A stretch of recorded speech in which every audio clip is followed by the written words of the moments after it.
Hello friends, मेरा नाम है रविंदर कुमार और आप देख रहे हैं मेरा YouTube channel R S help में आपका स्वागत है।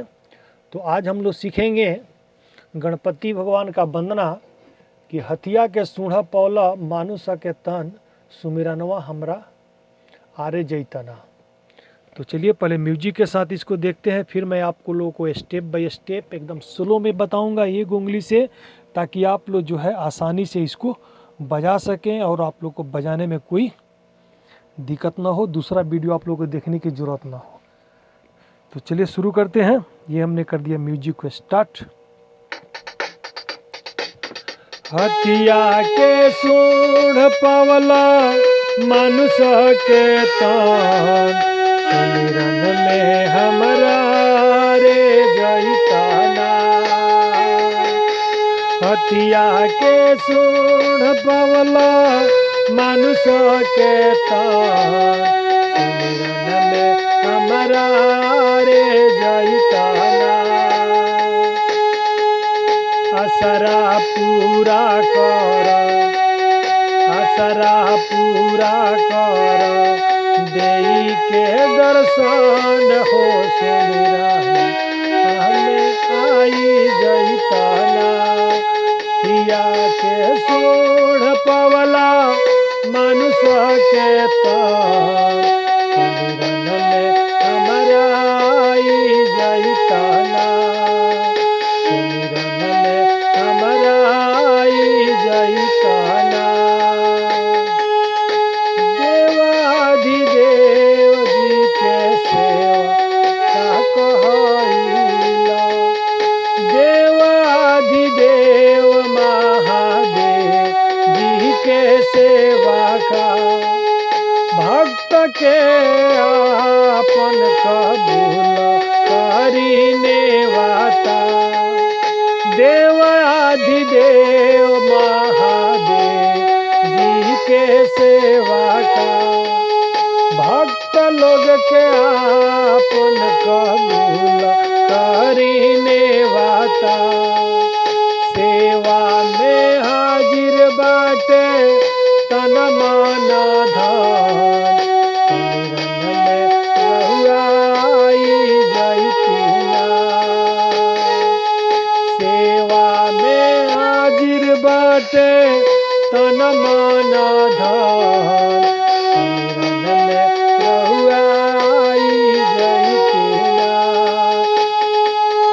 हथिया के सूढ़ पवला मानुष के तन सुमिरन में हमरा आई रे जैतना। रिद्धि सीधी तू हौआ दाता, रिद्धि सीधी के हौआ तू दाता। कुल परिवार सभा बीचे तू आजा, कुल परिवार लेके सभा बीचे आजा। लडुआ के भोग हम लगाई सुमिरनवा हमरा आई जैतना। हथिया के सूढ़ पवला मानुष के तन सुमिरन में हमरा रे जैतना। अब म्यूजिक को करते हैं स्टॉप। इसके बाद स्टेप बाय स्टेप मैं आप लोग को बता रहा हूँ। गाना यहाँ से चालू करना है। हथिया के सूढ़ पवला, हथिया के सूढ़ पवला मानुष के तन। हथिया के सूढ़ पवला मानुष के तन सुमिरन में हमरा आरे जैतना। फिर एक बार देखिए।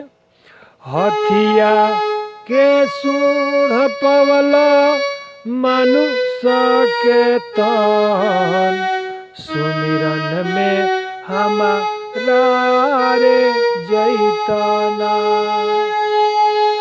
आसरा पूरा कर, आसरा पूरा कर देई के दर्शन सुमिरन में हमरा आई जैतना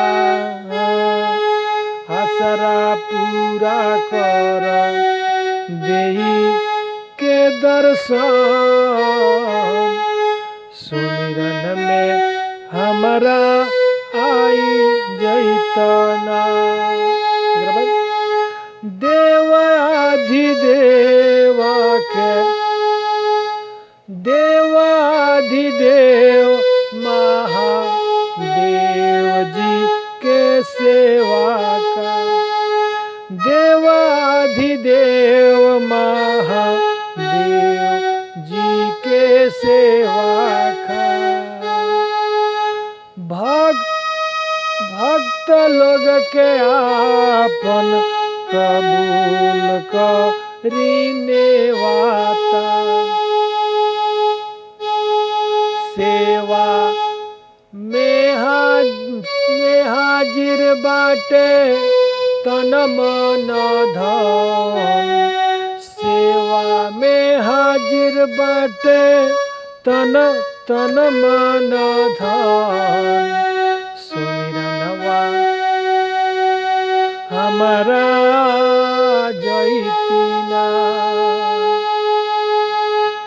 रिधि सीधी के तू तो हौआ दाता रिधि सीधी के तू तो हौआ दाता कुल परिवार लेके सब बीच आजा लड्डुआ के भोग हम लगाई सुमिरनवा हमरा जैतना हथिया के सूढ़ पवला मनुष्य के तन सुमिरनवा हमरा जैतना। जब उंगली बैठ जाए तब आराम से बजिए। हथिया के सूढ़ पवला मनुष्य के तन सुमिरनवा हमरा रे जैतना। हथिया के सूढ़ पवला मनुष्य के तन सुमिरन में हमरा रे जैतना। असरा पूरा कर, असरा पूरा कर देई दर्शन हो सुमिरन वाह में आई जैतना। देव अधिदेव महादेव जी के सेवा का थोड़ा म्यूजिक डाल दीजिएगा। देव अधिदेव महादेव जी के सेवा का भक्त लोग के आपन कबूल करीने वाता भक्त लोग के आपन कबूल करीने वाता सेवा में हाजिर बाटे तन मन धन सुमिरन में हमरा रे जैतना। सेवा में हाजिर बाटे तन मन धन सुमिरन में हमरा रे जैतना। हथिया के सूढ़ पवला मनुष्य के तन सुमिरन में हमरा रे जैतना। तो फ्रेंड्स ये वीडियो कैसा लगा? यदि अच्छा लगा तो लाइक कीजिए, सब्सक्राइब कीजिए। अगर मेरे चैनल पर नए हैं तो लाइक सब्सक्राइब करके बेल का घंटी ज़रूर दबा दीजिए ताकि कोई भी मेरा वीडियो का नोटिफिकेशन सबसे पहले आपको मिले। तो चलिए मिलते हैं नेक्स्ट वीडियो में। तब तक के लिए थैंक फॉर वॉचिंग फ्रेंड्स।